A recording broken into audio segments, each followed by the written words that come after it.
disliking-hating tendency. In a pattern averse to liking-loving tendency, the newly arrived human is also born to dislike and hate as triggered by normal and abnormal triggering forces in its life. It is the same with most apes and monkeys. As a result, the long history of man contains almost continuous war. For instance, most American Indian tribes warred incessantly, and some tribes would occasionally bring captives home to women so that all could join in the fun of torturing captives to death. Even with the spread of religion and the advent of advanced civilization, much modern war remains pretty savage. But we also get what we observe in present-day Switzerland and the United States, wherein the clever political arrangements of man channel the hatreds and dislikings of individuals and groups into non-lethal patterns, including elections. But the dislikings and hatreds never go away completely. Born into man, these driving tendencies remain strong. Thus we get maxims like the one from England: politics is the art of marshalling hatreds. And we also get the extreme popularity of very negative political advertising in the United States.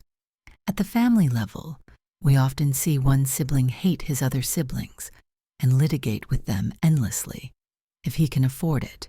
Indeed, a wag named Buffett has repeatedly explained to me that a major difference between rich and poor people is that the rich people can spend their lives suing their relatives.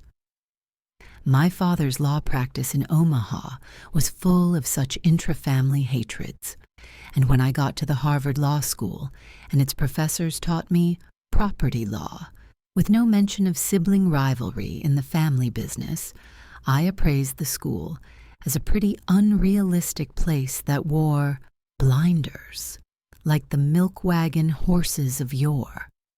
My current guess is that sibling rivalry has not yet made it into property law as taught at Harvard. Disliking and hating tendency also acts as a conditioning device that makes the disliker-hater tend to 1. Ignore virtues in the object of dislike, 2. Dislike people, products, and actions merely associated with the object of his dislike, and 3. Distort other facts to facilitate hatred. Distortion of that kind is often so extreme that miscognition is shockingly large. When the World Trade Center was destroyed, many Pakistanis immediately concluded that the Hindus did it, while many Muslims concluded that the Jews did it.